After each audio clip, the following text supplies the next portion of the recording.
Your Excellency, First Lady, Honorable Chief Minister, distinguished parliamentarians, members of the Cabinet, esteemed guests, friends, it's a pleasure to join you here today in Karachi at the first Asia-Pacific Shelter and Settlements Forum hosted by Pakistan.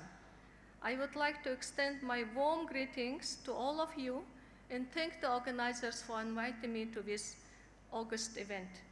Let me begin by recognizing the Government of Sindh, the National Disaster Management Agency, the Sindh People's Housing for Flood Affectees, and the Sindh Housing Recovery and Reconstruction Forum for convening this forum and bringing together hundreds of practitioners across the Asia and Pacific.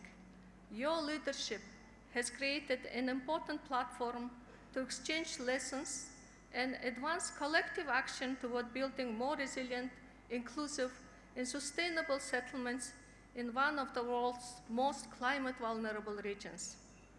As extreme weather and climate events increasingly compound poverty and vulnerability across the region, it has never been more important for us to learn from each other. By sharing knowledge and experience, we can build safer shelters, protect livelihoods, and restore dignity for communities living in the front lines of risk. Pakistan understands these challenges all too well. By hosting this forum today, the country is showing resilience, demonstrating a commitment not only to recover from recent disasters, including floods, extreme heat, air pollution, but to lead, to share, and to help shape a global dialogue on how we build lasting resilience together.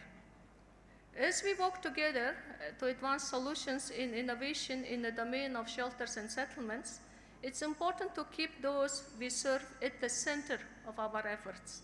The World Bank has made strong investments in people-centered and community-driven efforts to build multi-hazard resilient settlements, financially empower those who inhabit them, and ensure that the benefits of our interventions reach all community groups, including women, the elderly, the marginalized, and differently abled. Through initiatives such as Sindh Flood Emergency Housing Reconstruction Project, we are supporting the reconstruction of 770,000 multi-hazard resilient homes for families who lost their homes in devastating 2022 floods. We are helping communities rebuild not just structures, but their safety, dignity, and hope for the future. In the process, the reconstruction effort has generated over 1.1 million short-term and long-term jobs for residents in affected regions. It is also advancing financial inclusion, enabling more than 1 million people to open the bank accounts, for most of them first time in their lives, and most of whom are women. Through the leadership of the Government of Sindh and the Sindh People's Housing for Flood Affectees, a total of 100,000 land titles has been provided to women, and another 200,000 are planned under the project. We believe that the family is secure once their women are secure. The land titles in women's hands empowers not only households, but entire communities. In the coming months, we will begin dispersing funds to housing beneficiaries with disabilities to support accessibility-focused home improvements and the provision of assistive devices to ensure that our efforts truly leave no one behind. Last week, President of World Bank, Ajay Banga, had the opportunity to visit the housing project and meet with this woman. He was blown away, and I was fortunate to be there with him. The World Bank's 10-year country partnership framework calls for a holistic approach to put Pakistan on the higher growth path that is inclusive, resilient, and sustainable. This vision is translated into action through our programs at both federal and provincial levels, particularly in disaster reconstruction and recovery through shelter and settlements. These interventions go well beyond rebuilding homes.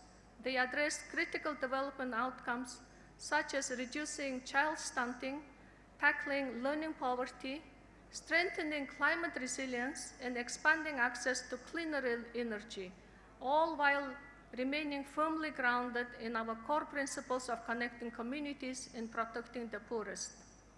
In Balochistan, we are working with communities to rebuild homes and community infrastructure in ways that reduce future flood risk. In Punjab, we are strengthening affordable housing systems so that new construction is sustainable and fit for long-term urban growth. In Khyber Pakhtunkhwa, particularly in remote and newly emerged districts, we are combining investments in WASH. WASH is water, sanitation, and hygiene, rural connectivity, and agricultural livelihoods to support recovery in opportunity where needs are the greatest. Our job as development institutions, aid agencies, practitioners is best done if we can assist governments in transforming good shelter practices into national programs that reach and empower millions. In this regard, it is encouraging to see this forum address a broad range of critical issues, from designing resilient structures in advancing inclusive and sustainable financing to strengthening people-centered governance, scaling climate-resilient settlement programs, and uplifting communities through meaningful participation and long-term sustainability. The World Bank is proud to be part of this diverse community gathered here today. We are here to listen, to learn, and to contribute. Over the next 3 days, may this forum spark new ideas, strengthen partnerships, and translate shared knowledge into action that makes a lasting difference for communities across the Asia and Pacific region. I wish the forum great success. Shukriya.